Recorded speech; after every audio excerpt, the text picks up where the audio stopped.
Olá pessoal, mais uma vez vamos dar continuidade aqui no nosso curso de CLP. Vamos continuando na aula de temporizador. Aqui eu já tenho a minha lógica aqui montada, aí vocês podem fazer o exemplo conforme eu seguir aqui, né?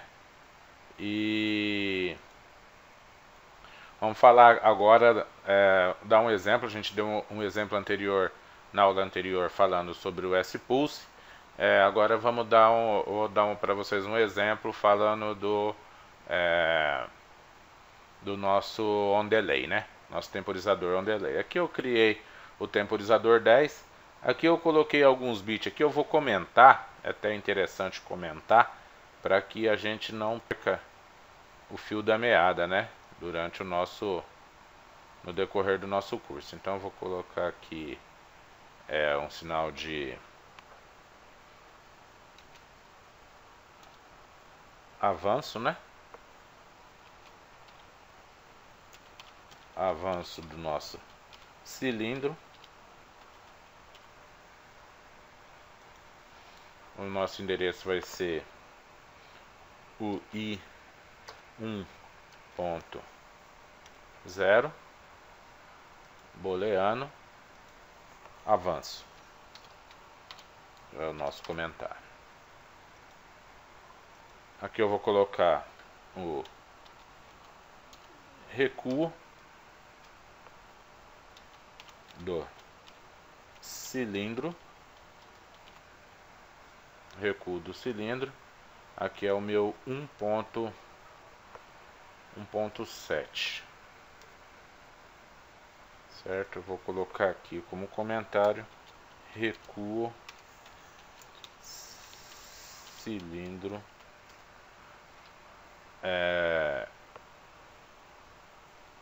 1. Vou colocar aqui recuo do cilindro 1. Pra gente não colocar o comentário aqui igual da empresa, né? Avanço cilindro 1.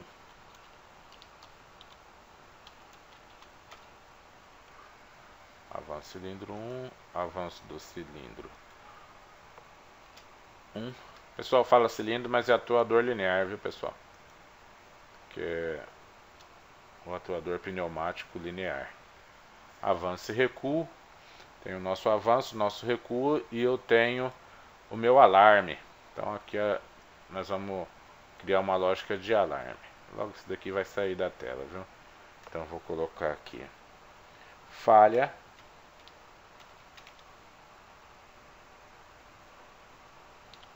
no cilindro 1.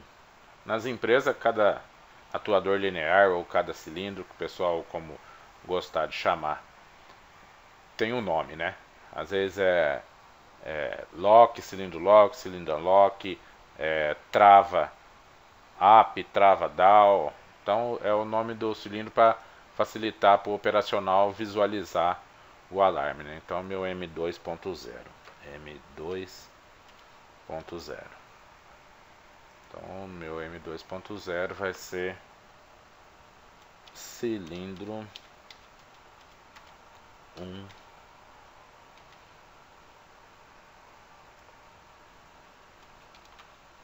em falha. Certo? Então na minha lógica ele vai estar monitorando se o... Vamos salvar aqui na minha tabela de cima. Lá, o comentário já foi para lá. Olha lá, então na minha lógica eu tenho o avanço do cilindro 1, recuo, negado. Então a posição do cilindro, então no meu cilindro lá, no meu atuador linear lá na minha empresa, eu tenho dois sinal, meu atuador pneumático lá. Então eu tenho um sinal, dois sensores que ficam localizados na parte do cilindro. O cilindro tem um êmbolo com um ímã, né? E eu tenho dois sensores, um que indica o cilindro na posição de avanço e um outro na posição de retorno. Então o que acontece? O meu cilindro, se eu tenho os sensores de avanço e retorno, eu nunca posso ter os dois sensores atuados, ou seja, como que o êmbolo pode atuar os dois sensores? Ou o sensor entrou em curto, ou o sensor correu pela parte externa ali do cilindro e está atuando. Alguma coisa aconteceu para mim ter os dois sensores atuados. E eu também não posso ter os dois desatuados. Então, ou eu tenho o cilindro em avanço, ou eu tenho um cilindro em retorno. Tá, mas aonde vai entrar o temporizador?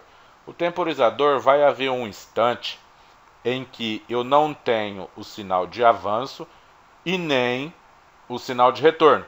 Ou seja, quando eu dou o comando na válvula para o cilindro avançar, ele sai do sensor de retorno e vai em direção ao avanço. Ou seja, quando ele sai do sinal de retorno, eu nem tenho o recuo e nem tenho o avanço. Ou seja, o cilindro está no meio do curso.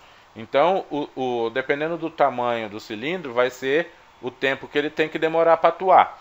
Então, o que acontece? Se o cilindro travar no meio do caminho, ele nem está em avanço, nem está em recuo. Como ele não está em avanço nem em recuo, ele vai me dar uma falha no cilindro. Essa falha vai ficar selada e posteriormente eu reseto. Vamos ver como funciona. Essa é a ideia da gente estar usando o nosso temporizador on delay. Então vamos aqui o nosso CLP sim. Vou salvar aqui a minha lógica, fazer o download para o CLP. Então essa lógica você pode copiar para todos os sensores dentro da fábrica de vocês e estar usando o alarme dentro do WinCC.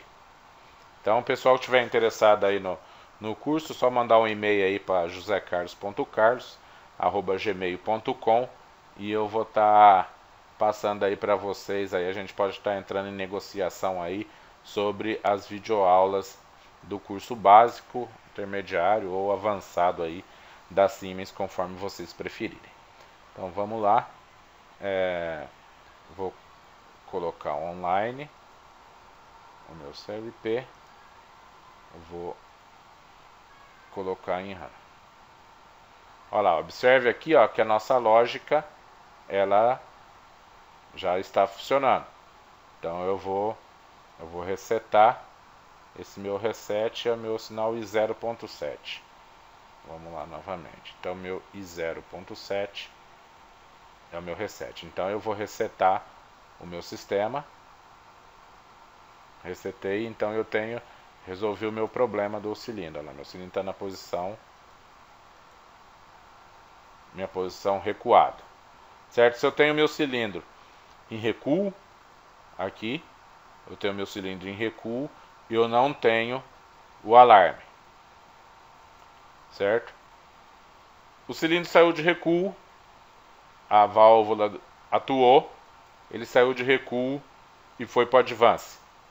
Olha lá, saiu do recuo e foi para o advance.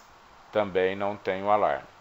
A válvula atuou de novo, recuo e saiu do advance. Atuou de novo, saiu do recuo, foi para o advance. Atuou de novo, saiu do advance, foi para o recuo. Essa é a condição normal de funcionamento do nosso cilindro. Pode acontecer, eu tirei o sinal de recuo do cilindro, mandei o cilindro avançar e por algum instante ele não chegou no destino dele, travou.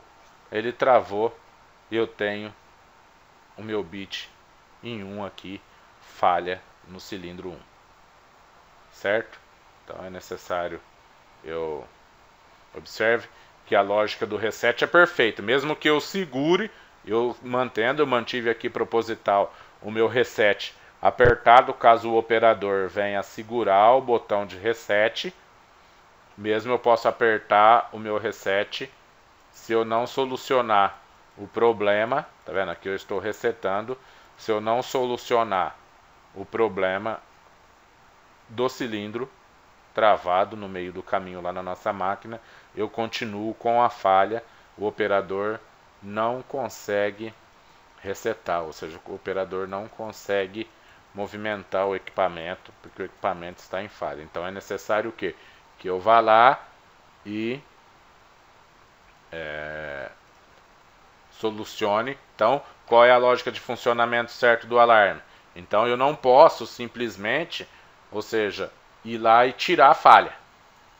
Olha lá, tirei a falha, continuo com o alarme. Mesmo após eu ter resetado, ido lá, interferido, a manutenção foi lá, interviu no equipamento, eu tirei a situação do sinistro, porém eu continuo com o alarme. É necessário que eu efetue o reset. Então, foi após a manutenção sair, eu vou e reseto a minha condição de alarme. Agora eu tenho fora a minha condição de alarme. Esta é uma condição segura, é assim que se trabalha com CLP.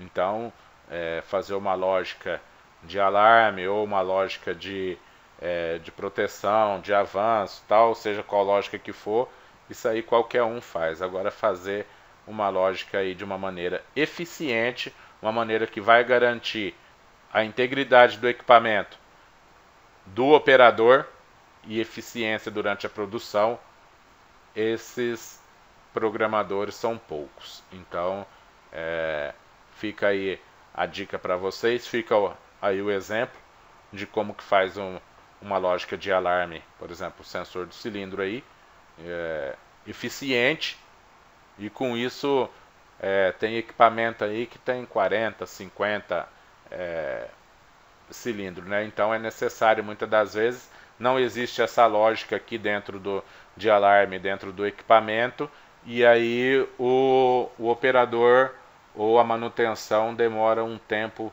em demasia aí para estar solucionando o problema, tá achando aonde é o defeito. Então, numa automação aí eficiente, tudo que acontece no equipamento dá alarme. Qualquer coisa, isso facilita demais a vida da manutenção e diminui muito a parada do equipamento. Então, aqui eu termino a sequência de videoaula básico do Siemens, e a gente vai estar abordando nas próximas aulas outros assuntos, e espero aí que eu tenha agradado ou agregado alguma coisa aí para vocês. Muito obrigado, uma boa noite.